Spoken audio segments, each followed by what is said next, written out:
વિક્રમ ઠાકોર અને ગબ્બર ઠાકોર સમાજના સેલિબ્રિટી થઈને આવી ગાંડી વાત કરશે આપણે લોકોએ વિચાર્યું પણ નહોતું. અર્જુન ઠાકોરે ને ગબ્બર ઠાકોરે વિક્રમ ઠાકોરે જે આ ગામનું જે સમાજનું બંધારણ તોડ્યું તેનો વિરોધ કરીએ છીએ. એ આપણા સમાજના ત્રણ ભાઈઓ ઠાકોર સમાજના ગબ્બર ઠાકોર, અર્જુન ઠાકોર અને સરવણ ઠાકોર, ભાઈ આ ત્રણે ભાઈઓને નાહકબાર કરી દીધા.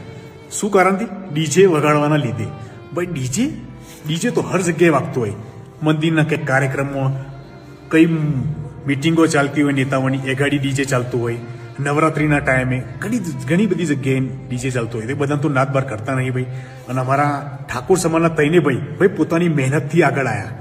પોતાની મહેનત, ક્યારથી એવા મહેનત કરતા હતા, અત્યારે એમનું નામ બની ગયું તો લોકો એમની પાછળ પડી ગયા કે ભાઈ એમને નાદબાર કરી દો. આ બહુ ખોટી વાત કહેવાય કે એક તમે ડીજે માટે અમારા સમાજના એવા સારું એવું નામ બની ગયેલું અમારા અર્જુન ઠાકોર, ગબ્બર ઠાકોર ભાઈ જોરદાર ભાઈ.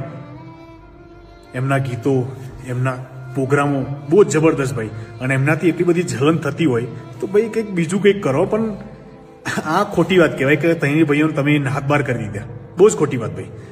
ભાઈ કરવું જ હોય તો ઘણું બધું થાય એવું છે. જે બળાત્કાર કરતા હોય એ લોકોને તમે કંઈક કરો, જે દારૂ બંધી કરાવી હોય એ લોકોને કંઈક કરો. જે ખોટું કામ થતું હોય એ જગ્યા પર તમે કેમ નહીં બોલતા? એ જગ્યા પર તમે એ લોકોને કેમ નાદબાર નહીં કરતા? એ લોકોને કેમ તમે સજા નહીં હેલવતા? પરંતુ આ ડીજેના લીધે અમારા તઈને ભાઈએ કેટલી મહેનત કરી ભાઈ. હું જાણું છું ભાઈ, અમે બહુ વર્ષોથી અમે દોસ્તાર છીએ અને ઘણા વર્ષોથી અમે જાણીએ છીએ કે કેટલી મહેનત કરીને આગળ આવ્યા છીએ. અને આજે તમે એ લોકોને એવું કહો છો કે તમે નાદબાર, ભાઈ બહુ જ ખોટી વાત ભાઈ. ભાઈ આ ઠાકોર સમાજ એક મોટો સમાજ છે ભાઈ. એ સમાજમાં આવું બધું અડચણ ના થવું જોઈએ ભાઈ. તમારે બધાને શું કહેવું ભાઈ? આવું બધું ના થવું જોઈએ. અને કરવું જોઈએ તો બીજે બધું ઘણું બધું છે કરો. આ બધા ના પડો ભાઈ, નકર મજા નહીં આવે, સમજ્યા? અને ભાઈ અર્જુન ઠાકોર ને ગબ્બર ઠાકોર ને શ્રવણ ઠાકોર, ભાઈ અમે તો તમારી જોડે જ છીએ ભાઈ. બોર્ડરથી ગમે ત્યારે ભાઈ તમે ફોન અવાજ કર્યો ને અમે દોડતા આવી જાય. એટલે ટેન્શન નહીં લેવાનું ભાઈ. અને જે લોકો આ વિડીયો દેખતા હોય તો શેર કરજો, કમેન્ટ કરજો. અને ભાઈ શું કહેવું તમારે બધાને ભાઈ, કે આ ખોટું કહેવાય કે સાચું કહેવાય? આ ખોટું કહેવાય. કોઈ મહેનત કરીને આગળ આવ્યું હોય ને એને તમે એમ કહો કે ભાઈ બધું કર દો, ખતમ. ના ચાલે ભાઈ. પોતાની મહેનતથી આવ્યા છે ભાઈ, તો ભાઈ એ તો નહીં ચાલે ભાઈ. તો ભાઈ આ વિડીયોને શેર કરો, કમેન્ટ કરો અને જવાબ આલો. જે લોકોએ આ કર્યું છે એ લોકોને જવાબ આલો. વિડીયોમાં કંઈ બી બોલો, કમેન્ટમાં કંઈ બી લખો તમે. તો જય ઠાકોર સમાજ, જય હિન્દ, જય માતાજી. એક બનીને રહો ભાઈ. આપણો ઠાકોર સમાજ એક છે તો એક બનીને રહો બધા. તો જ મજા આવે. લડવાની બી મજા આવે અને ઘણું બધું આગળ કરવાની બી મજા આવે. વિક્રમ ઠાકોર અને ગબ્બર ઠાકોર સમાજના સેલિબ્રિટી થઈને આવી ગાંડી વાત કરશે આપણે લોકોએ વિચાર્યું પણ નહોતું. પણ કઈ વાંધો નહીં, એમના પ્રશ્નોનો જવાબ આપણે આપી દઈએ છીએ. તો વિક્રમભાઈનો પહેલો પ્રશ્ન છે કે કલાકારો અને ડીજે વાળાને રોજગાર આપો, સમાજ રોજગાર આપે. તો ભાઈ અત્યાર સુધી તમે સમાજ ઉપર જ નભી રહ્યા છો, બાકી કોઈ તમારી વેલ્યુ નથી. સંસદ ભવન પણ જ્યારે કાર્યક્રમમાં સન્માન નહોતું મળ્યું કોઈ કલાકારને, ત્યારે આખો ઠાકોર સમાજ આક્રોશ થયો હતો અને ફરી સંસદ ભવનમાં સન્માન કાર્યક્રમ કરવામાં આવ્યો હતો. બીજી વાત, ગબ્બરભાઈનો પ્રશ્ન છે કે દારૂ બંધ કરાવો.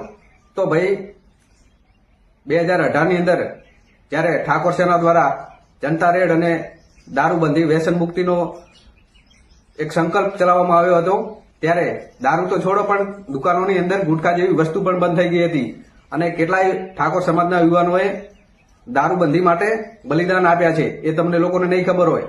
જેમાં પીએસઆઈ જેવા ઠાકોર સમાજના યુવાનો પણ બલિદાન આપી ચૂક્યા છે. તમે લોકોએ ખાલી નાચ્યા છો, ગાયા છો અને પૈસા કમાણા છો, એટલે તમે અત્યારે આ પ્રશ્ન કરી રહ્યા છો. બાકી જેને સમાજને સક્ષમ બનાવ્યું હોય, સમાજ સાથે ઉભું રહ્યું હોય, એ ખોટા બાના ના બનાવે. એટલે ખોટા પ્રશ્નો કરતા પહેલા ધ્યાન રાખજો કે સેલિબ્રિટીનો પ્રશ્ન તો ઠીક, પણ પાદેલું મીડિયાવાળા ઘણું ફેલાવે છે. એ વાતનું ધ્યાન રાખજો. સમાજમાં એકતા રાખજો. જય માતાજી, જય ઠાકોર સમાજ. જય માતાજી. તો રાધનપુર તાલુકાના જે આગેવાન હતા, એક ખબર શું નામ, દેવીનજી ઠાકોર. તો ભાઈ એમને વિનંતી કે તમે જે અપશબ્દ બોલો છો અમારા વિક્રમ ઠાકોરને, તો ગુજરાતી ફિલ્મ ઇન્ડસ્ટ્રીનો બાપ કહેવાય અત્યારમાં. એનું કારણ છે કે એમને ફિલ્મ ઇન્ડસ્ટ્રી ઉભી કરી અને તમે આજે એમ કહો કે 1.5 ફૂટ ઠેંગણા, એટલે તમે શું તમારી જાતને શું સમજો છો? તમને કોણ ઓળખાશે? એમને તો આખું ગુજરાત ઓળખાશે, તમને ખાલી રાધનપુર ઓળખાશે, બરાબર? એટલે જો વિક્રમ ઠાકોર વિશે વાત આવી ને તો એટલું યાદ રાખજો કે તમને ખોવાવતા વાર નહીં લગાડીએ અમે, બરાબર? તમે ખાલી રાધનપુર પ્રત્યે જ ખાલી પ્રખ્યાત છો, બાકી ને વિક્રમ ઠાકોર આખા ગુજરાત પ્રત્યે પ્રખ્યાત છે.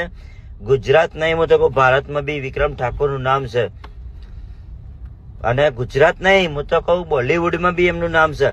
તમને કોણ ઓળખશે એમ તો કહો પેલા, તમે ગમે તેવા હોય.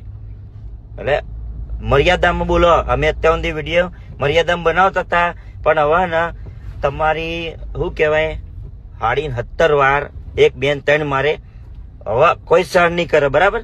અને વિક્રમ ઠાકોર વિશે તમે બોલી જાઓ, તમારા વિડીયો મેં સેવ કરેલા છે, બરાબર.